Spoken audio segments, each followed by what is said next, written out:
So first class का जो basic purpose है वो ये है कि आपको सब्जेक्ट का फुल पता हो, मतलब आपको फुली नॉलेज हो कि आप किस सब्जेक्ट को पढ़ने जा रहे हैं और उसकी क्या इम्पोर्टेंस है, या आपकी ओवरऑल सीएसएस की जर्नी में वो आपको कैसे हेल्प आउट करने वाला है। ठीक है, उस सब्जेक्ट का थीम क्या है, बेसिकली वो स्टूडेंट्स से क्या चाहता है, उस सब्जेक्ट पे ग्रिप होने के लिए आपको किस किस्म की इंफॉर्मेशन होनी चाहिए, कैसा नॉलेज आपको पढ़ना है, कैसी जो फॉर एग्जांपल आपके इर्द गिर्द there there is lot of information होगी, लेकिन आपने किन चीजों को एक्सट्रैक्ट करके अपने इस सब्जेक्ट में वैल्यू को ऐड ऑन करना है।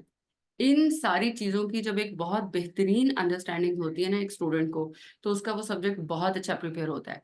अब मसला ये होता है कि लोगों को पता ही नहीं होता कि सब्जेक्ट की एसेंस क्या है, कोर वैल्यूज क्या है, ये हमसे क्या चाहता है, मुझे इसके लिए किस किस्म की चीजों को स्टडी करना है। और वो उसको इतना पढ़ रहे होते हैं, इतना पढ़ रहे होते हैं, एंड इवेंचुअली पेपर में अच्छा परफॉर्म नहीं कर पाते। So that's very important. ठीक है, अब सबसे पहले मैं स्टार्ट ये करूंगी, इसके नाम से हम स्टार्ट करेंगे। इन्वायरमेंटल साइंसेस का बेसिकली मतलब है कि आपको जो भी स्टडी करना है वो इन्वायरमेंट के बारे में करना है। अब इन्वायरमेंट का जो लिटरल मीनिंग होता है वो होता है योर सराउंडिंग। ओके, कि आपकी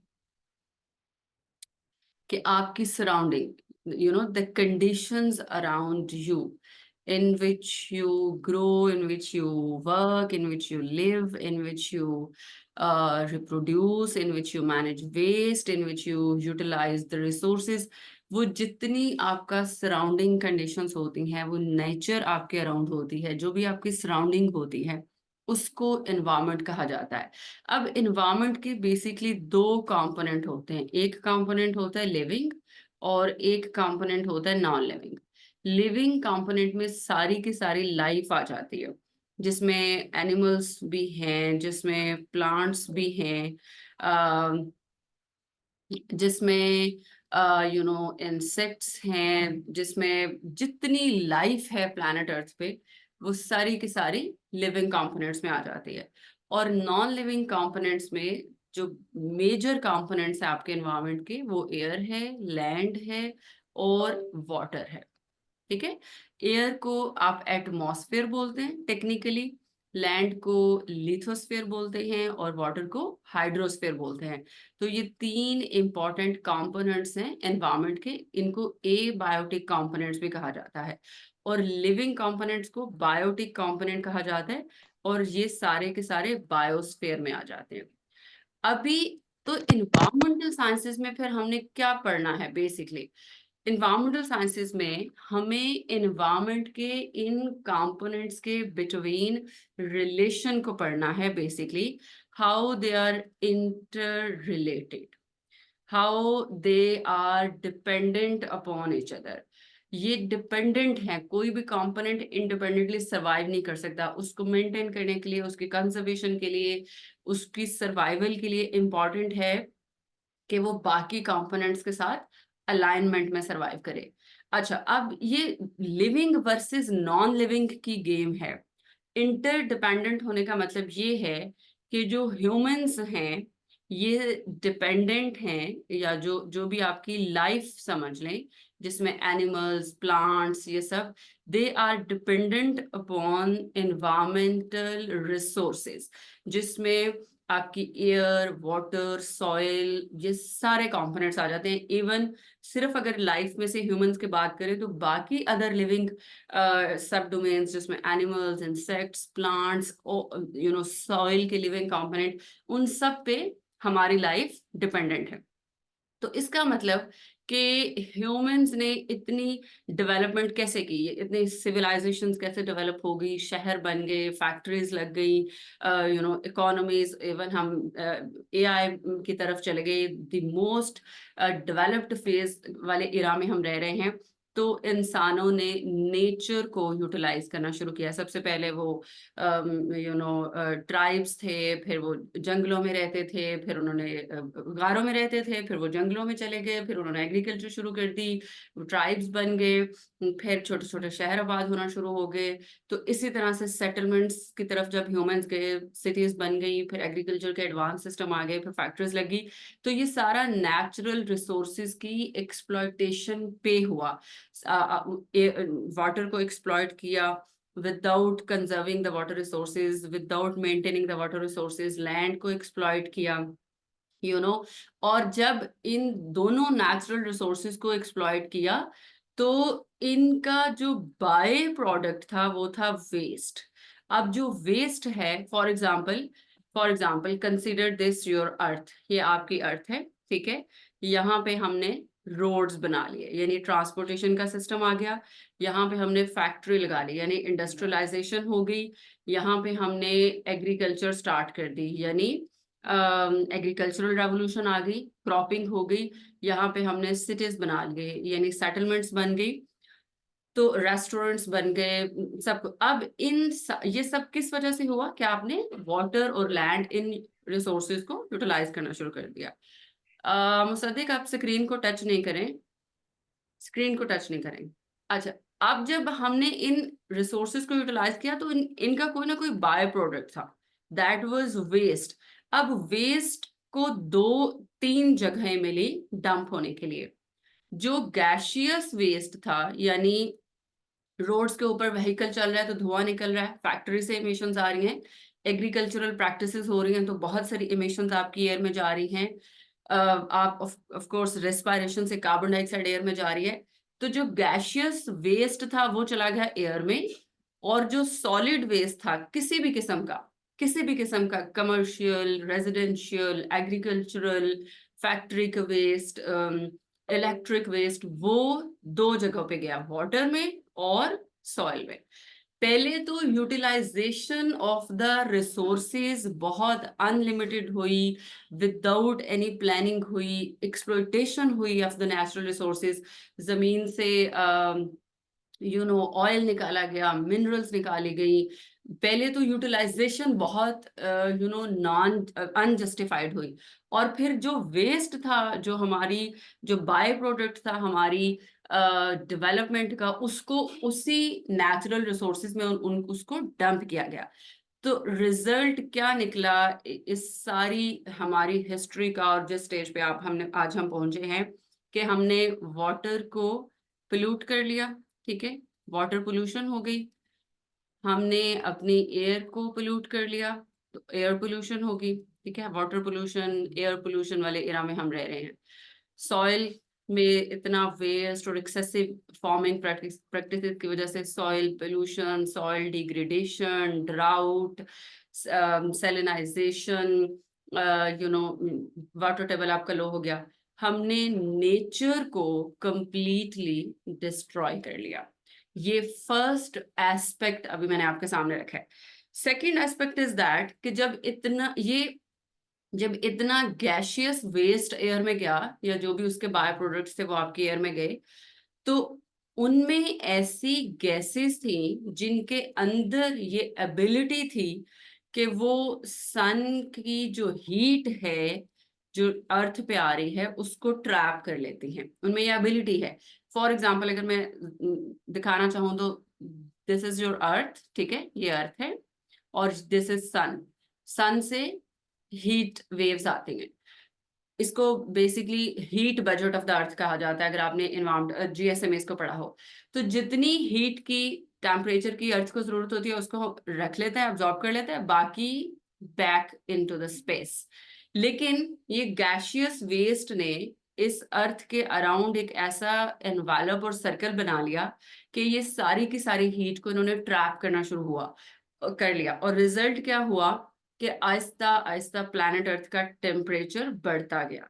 जब टेम्परेचर बढ़ता गया, एवरेज टेम्परेचर प्लैनेट अर्थ का इंक्रीज हुआ, तो एक फिनोमिना हमें देखने को मिला, that is known as global warming. Global means around the globe, across the global, warming mean heat up हो जाना।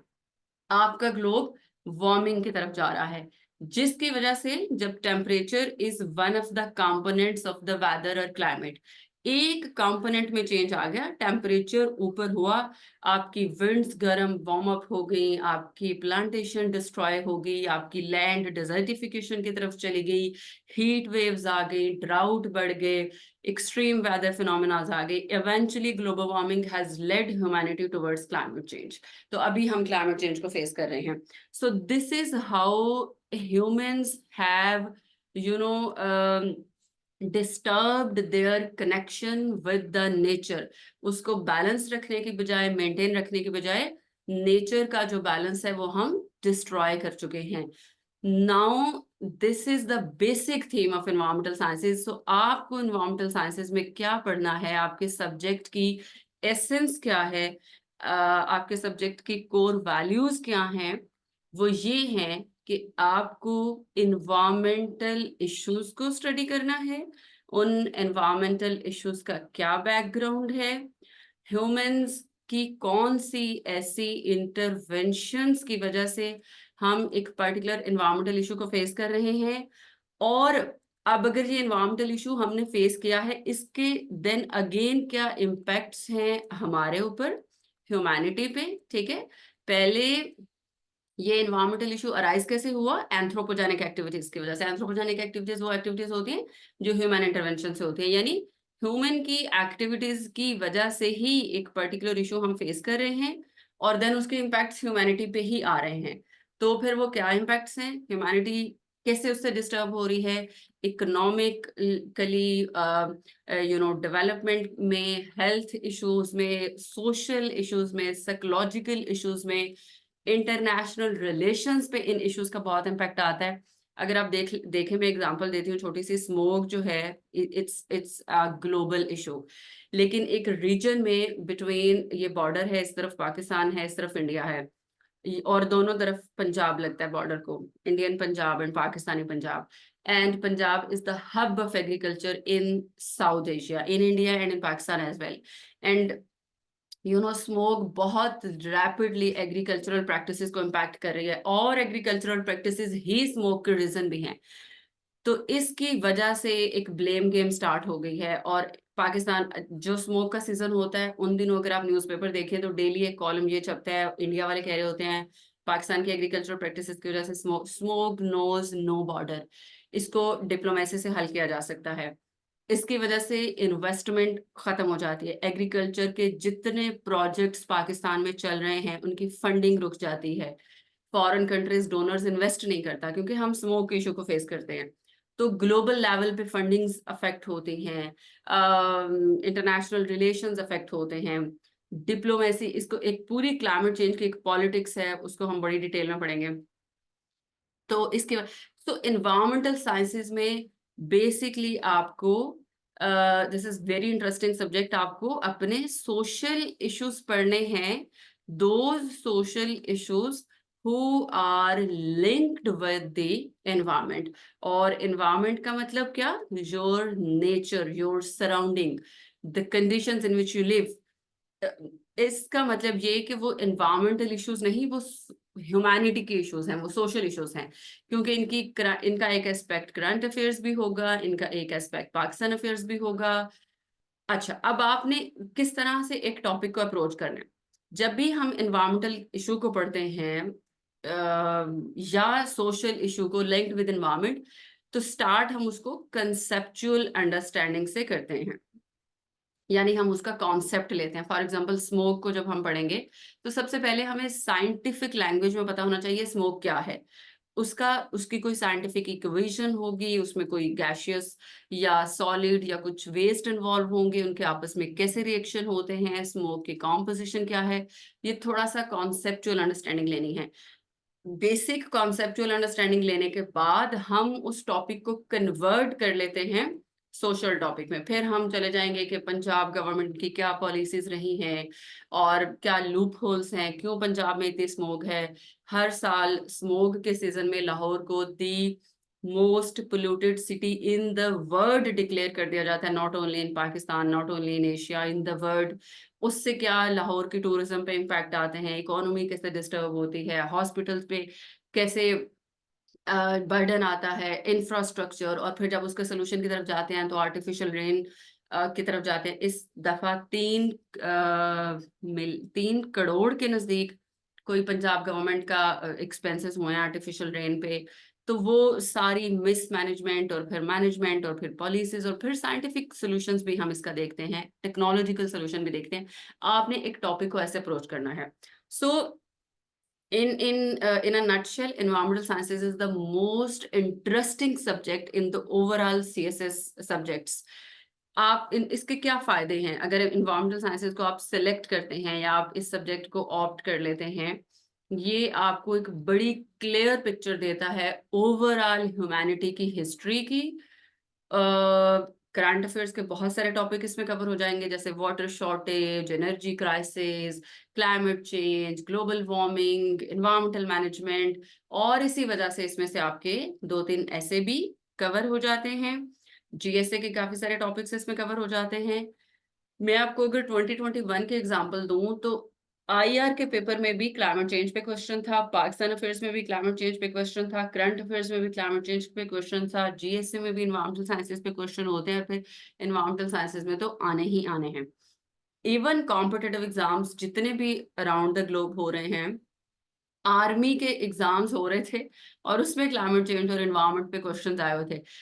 The most hot topic around the world इस वक्त दुनिया को लाले पड़े हुए हैं सिर्फ क्लाइमेट चेंज की वजह से। जितनी इंटरवेंशंस हो रही हैं, जितनी ग्लोबल फंडिंग हो रही हैं, जितने फिनोमिनाज हैं, दूसरे ग्लोबल क्राइसिस हैं, उनको अब लिंक कर दिया गया क्लाइमेट चेंज से। रेफ्यूजी फिनोमिना तो climate change induced refugees, illegal human trafficking या इलीगल माइग्रेशन जो हो रही है क्रॉस द बॉर्डर, वो लोग कर रहे हैं क्योंकि क्लाइमेट चेंज की वजह से, एक्सट्रीम वेदर इवेंट्स की वजह से उनके घर, उनकी फसलें, उनका बिजनेस, उनकी फार्म हाउसेज, उनके जानवर, हर चीज तबाह हो जाती है। गवर्नमेंट उनको कुछ देती नहीं, वो फिर इलीगल बॉर्डर क्रॉस करके दूसरे मुल्कों में जाते हैं। तो ये सारे फिनोमिनाज अब लिंक्ड हो गए हैं विद क्लाइमेट चेंज और environmental sciences. So this is the core of your subject. This is the essence of your subject. It is how you will approach your subject. It is how you will prepare your topics. आपको newspaper पढ़ना पड़ेगा, आपको columns पढ़ने पड़ेंगे, ठीक है। और it is very interesting, इसके लिए कोई बैकग्राउंड नहीं चाहिए, ये बहुत ओवरलैप भी करता है आपके बाकी सब्जेक्ट्स के साथ। यहाँ तक अगर कोई क्वेश्चन है तो पूछें, उसके बाद मैं क्विकली इसका सिलेबस डिस्कस करूँगी।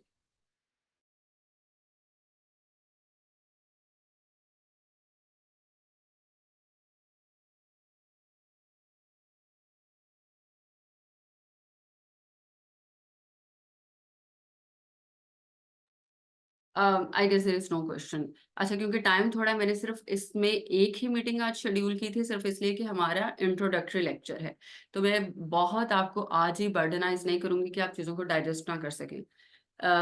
सेकेंड और थर्ड क्लासेस में फिर हम डिटेल्ड टॉपिक्स पढ़ेंगे। तो आज का पर्पस ये था कि आपको बहुत अच्छे से पता हो कि एनवायरमेंटल साइंसेस क्या है और आपको क्या पढ़ना है। अच्छा, इसका सिलेबस देखें तो सबसे पहले हिस्ट्री का चैप्टर है, ठीक है।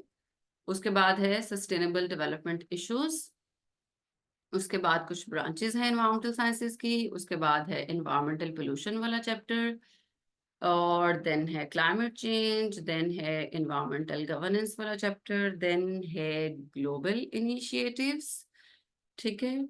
और उसके बाद है environmental impact assessment and management, ठीक है। एनवायरमेंटल मैनेजमेंट में इसको लिख रही हूँ। टोटल 8 चैप्टर्स हैं जी। बहुत ही शॉर्ट कंप्रिहेंसिव सा सिलेबस है, बहुत ओवरलैपिंग है among the chapters, among the topics. History में आप, छोटी सी हिस्ट्री है कोई 50-60 साल की, आप 1950 से स्टार्ट करके ये पढ़ेंगे कि दुनिया में सबसे पहले क्या ऐसा हुआ था कि लोगों को पता चला कि अच्छा, एनवायरनमेंट को हमने खराब कर लिया है। और फिर यूनाइटेड नेशंस ने दुनिया की, वर्ल्ड की पहली historical conference on climate change call की थी 1972। हालांकि यूनाइटेड नेशंस का कोई लिंक नहीं था, लेकिन इन्वायरमेंट पे, ह्यूमन इन्वायरमेंट पे एक कॉन्फ्रेंस हुई 1972 में, और उसके बाद कुछ कॉन्फ्रेंसेस हुई, हम उनकी हिस्ट्री और डिटेल पढ़ेंगे। सस्टेनेबल डेवलपमेंट इश्यूज में जितने सोशल इश्यूज हैं हम सबको पढ़ेंगे, लेकिन relevant to the environmental issues, ठीक है। हम एनवायरमेंट के बेस पे इन सोशल इश्यूज को पढ़ेंगे, water crisis, urbanisation, population explosion, energy crisis, biodiversity, ये सारी चीजें वेरी इंटरेस्टिंग टॉपिक। ब्रांचेस में कोई मेरा ख्याल है 10-12 ब्रांचेस हैं एनवायरमेंटल साइंसेज की। थोड़ा सा साइंटिफिक है इसमें, ऑफ कोर्स उसकी डेफिनेशन, उसकी application. The least important topic अभी तक की 8-9 साल की हिस्ट्री में, जब से एनवायरमेंटल साइंसेज 2015 में एफपीएससी ने इंट्रोड्यूस कराया था, 2 दफा सिर्फ इस चैप्टर से क्वेश्चन आया है, वो भी 5 नंबर का या 10 नंबर का। So you can skip this chapter. फिर भी मैं आपको इसको पढ़ाऊंगी। एनवायरमेंटल पोल्यूशन में सिंपल आपने पोल्यूशन पढ़नी है जो आप 5 स्टैंडर्ड से पढ़ते आ रहे हैं। What is air pollution, what is water pollution, what is in soil pollution, causes, impact, solution, और ये भी sort of environmental issues plus current affairs issues, इसमें सारे कवर हो जाएंगे। क्लाइमेट चेंज का टॉपिक अगेन, इसमें सारे टाइप्स ऑफ पोल्यूशंस पढ़ेंगे। इट इज वेरी इंपॉर्टेंट, इसमें आप complete global warming, climate change, relevant policies और ये सब पढ़ेंगे। ये इसमें आपका ऐसे भी कवर हो जाएगा। एनवायरमेंटल गवर्नेंस में देन आप वो लॉज, रूल्स, रेगुलेशन पढ़ेंगे जो हर कंट्री बनाती है अपने एनवायरमेंटल मैटर्स को या अफेयर्स को गवर्न करने के लिए, कंट्रोल करने के लिए।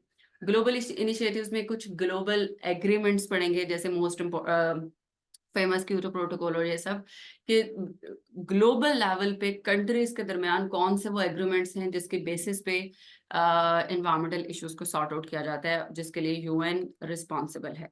एनवायरमेंटल मैनेजमेंट में आप ग्लोबल लेवल पे, रीजनल लेवल पे, लोकल लेवल पे, नेशनल लेवल पे कुछ ऐसे मेथड्स, कुछ ऐसी अप्रोचेस, कुछ ऐसे टेक्निक्स पढ़ेंगे जिनको यूटिलाइज करते हुए हम अपने एनवायरमेंट को मैनेज कर सकते हैं। सो ये सिलेबस है। अब अगर हम इसका ये आपका सिलेबस कवर हो गया। नाउ एक चीज होती है पास्ट पेपर एनालिसिस। ये कैसे करते हैं पास्ट पेपर एनालिसिस, मैं आपको सिखा भी देती हूँ। अगर हम एनवायरमेंटल साइंसेज का पास्ट पेपर एनालिसिस करें, विच इज वेरी इंपॉर्टेंट, कभी भी पास्ट पेपर एनालिसिस किए बगैर, सब्जेक्ट्स की के थीम को समझे बगैर, सिलेबस को समझे बगैर उस सब्जेक्ट की प्रिपरेशन स्टार्ट ना करें। और अगर ये काम आप करने लग जाए, हो सकता है आपको 15-20 दिन लग जाए।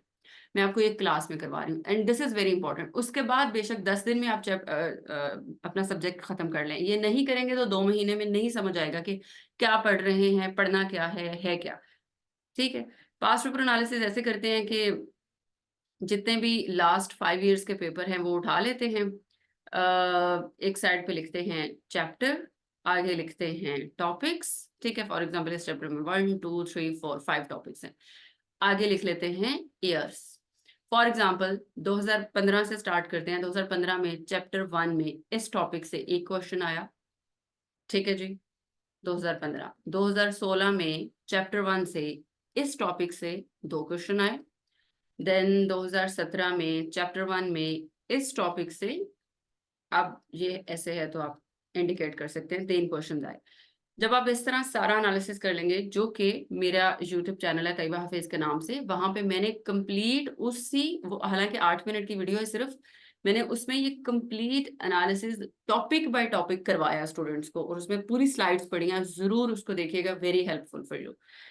अच्छा, जब कर लेंगे तो अच्छा आपको ना पता चलेगा कि ठीक है ये मेरा एनालिसिस हो गया। अब आपको पता चला कि अभी तक पिछले 7-8 सालों में chapter 4, chapter 2, chapter 4, chapter 5, chapter 8, ये ऐसे 4 चैप्टर्स मैंने आइडेंटिफाई कर लिए जिनको एग्जामिनर ने कभी भी मिस नहीं किया। कभी भी, हर साल इसमें से एक क्वेश्चन मस्ट है। 2 भी आते हैं, 3 भी आते हैं, 20 मार्क्स का क्वेश्चन भी आ सकता है, साथ 10 मार्क्स का भी आता है, नोट्स में भी लास्ट में पूछता है। सो अगर एक एक क्वेश्चन भी पूछे तो इन चारों चैप्टर्स पे अगर मेरी बहुत अच्छी ग्रिप होगी तो 4 क्वेश्चंस मेरे तो पक्के अटेम्प्टेड हैं। मतलब मैं 80 मार्क्स का पेपर इन 4 चैप्टर से कर सकता हूँ। ये एनालिसिस इतना इंपॉर्टेंट है, ये आप सारे सब्जेक्ट्स का कर सकते हैं। मैंने एक फ्री क्लास में शायद पाकिस्तान स्टडीज का एनालिसिस भी स्टूडेंट्स को करवाया था, एक स्टूडेंट को ही करवाया था, और पीएमएस के पेपर में सिर्फ शायद 4-5 दिन थे और उसने पाकिस्तान स्टडीज को टच नहीं किया था। मैंने उसको ये एनालिसिस कराया, कैन यू इमेजिन, उसके 62 मार्क्स थे। This is basically known as smart study. ये आपका पास्ट पेपर एनालिसिस हो गया, आपका सिलेबस हो गया, अंडरस्टैंडिंग हो गई, इंट्रोडक्शन हो गया। अच्छा, अब आपने इसकी तैयारी कैसे करनी है, आपके रिसोर्सेज क्या होंगे। सबसे पहले मेरे लेक्चर्स, जिसके बाद किसी चीज की गुंजाइश ना ही बचे। उसके बाद मेरे नोट्स जो मैं आपको प्रोवाइड करूंगी। उसके बाद एक फॉरेन ऑथर की बुक है जो सिर्फ मैं साइंटिफिक कॉन्सेप्ट के लिए आपको सजेस्ट करूंगी कि अगर आपको किसी स्मोक की क्लाउड्स कैसे बनते हैं, विंड प्रेशर क्या होता है, इन टर्मिनोलॉजीज के समझ नहीं आती जो कि एमसीक्यूज में लास्ट में पूछ ले जा सकती हैं, तो एटलीस्ट आप वो बुक पढ़ लें, वो मैं आपको ग्रुप में बता दूंगी कल की क्लास में। देन आपको बच्चों सोशल मीडिया पे ना, फेसबुक पे, इंस्टाग्राम पे, ट्विटर पे, इन्वायरमेंट के जितने पेजेस हैं ना, बस उनको फॉलो कर लेना है। आपका सारा ग्लोबल करंट अफेयर्स का कंटेंट वहां से प्रिपेयर हो जाएगा। For example UNEP, UNDP, IPCC, EPA, sorry EPA, NASA का पेज है इंस्टाग्राम पे भी, WWF, CNN क्लाइमेट, ये वो पेजेस हैं जो डेली बेसिस पे अपडेट देते हैं पोस्ट के थ्रू अराउंड द वर्ल्ड। अच्छा, ऑस्ट्रेलिया में ये डिजास्टर आ गया, उन्होंने ये इंटरवेंशन की, ये पॉलिसी आ गई, सी लेवल राइज इतना हो गया, आज साइक्लोन ये आ गया, स्मोक का ये ट्रेंड है, जैसे आप हाँ, WHO एयर क्वालिटी इंडेक्स आज इतना गिर गया, इतना अब हो गया, most polluted city CNN climate में, और फिर सस्टेनेबल डेवलपमेंट, UNDP में सस्टेनेबल डेवलपमेंट की बहुत सारी आपको पता चलेंगी कोटेशंस, कॉन्फ्रेंसेस, उन कॉन्फ्रेंसेस का क्या एजेंडा था, उनके आउटकम्स, उनकी अचीवमेंट्स, उनके मेन पॉइंट्स, वो सब इन पेजेस पे वो अपनी पोस्ट में, स्टोरीज में अपलोड करते होते हैं। तो आप उनको अपने रजिस्टर में नोट कर सकते हैं, ये आपको बहुत हेल्प आउट करेंगे पेपर अटेम्प्ट करने में, ऐसे अटेम्प्ट करने में। और फिर न्यूज़पेपर आपको लास्ट में पढ़ना है, वो कॉलम्स जो कि रेलेवेंट टू एनवायरमेंटल साइंसेस होंगे, ये आपकी हो जाएगी प्रेपरेशन। अभी मैं टॉपिक शुरू नहीं करवाऊंगी, वो हम कल करेंगे। अभी तक किसी का कोई क्वेश्चन है तो पूछे, और मुझे बताएं कि हाउ वाज द लेक्चर। आपको आई आई आई आई होप कि अब आपको पता होगा कि आपने क्या पढ़ना है, किस तरह से पढ़ना है। तो अगर अब मुझे नहीं पता इसमें आप में से कितने लोग ऐसे हैं जिन्होंने इनरोलमेंट रजिस्ट्रेशन करवाई है, कितने रह गए हैं, लेकिन अगर अगर अभी तक आपका माइंड नहीं था तो आई वुड ऑनेस्टली सजेस्ट कि आप इस सब्जेक्ट को जरूर लें।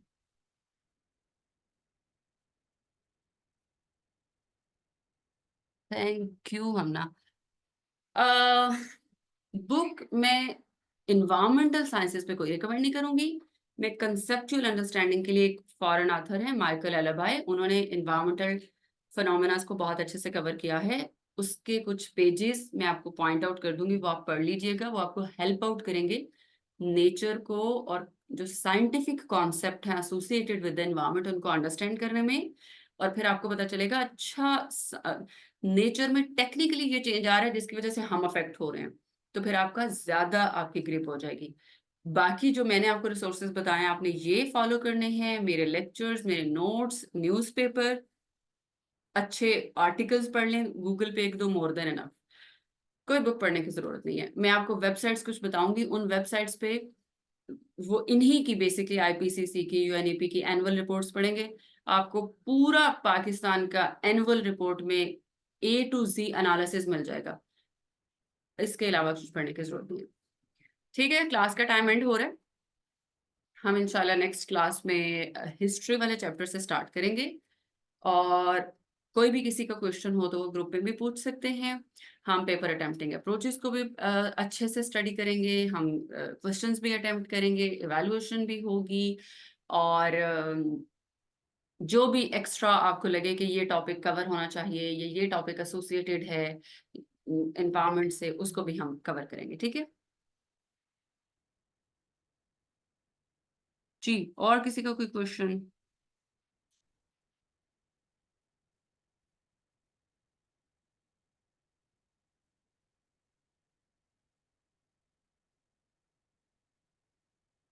ठीक हो गया, चलिए परफेक्ट, ग्रेट। चलें जी, ठीक है, अभी हम क्लास को एंड कर रहे हैं। बिल्कुल, इवैल्यूएशन भी होगी। अच्छा, इवैल्यूएशन से ना घबराएं, स्टूडेंट्स का बड़ा कंसर्न होता है क्वेश्चन चेक होंगे, क्वेश्चन चेंज होंगे, बाद में एक क्वेश्चन नहीं लिखते स्टूडेंट्स। जो जिन स्टूडेंट्स ने इवैल्यूएशन करवानी होती है ना, वो सेशन खत्म भी हो जाए ना, पेपर से एक दिन पहले भी क्वेश्चन अटेम्प्ट करके भेज रहे होते हैं। और उसी वक्त रिस्पॉन्स मिलता है। आप लिखने वाले बने, आप कुछ लिखें तो सही, कुछ अटेम्प्ट करें, चेक करवाने वाले बने। ठीक है, इससे परेशान होने की जरूरत नहीं है कि आप लिखेंगे तो कोई टीचर चेक नहीं करेगा, ऐसा नहीं होता।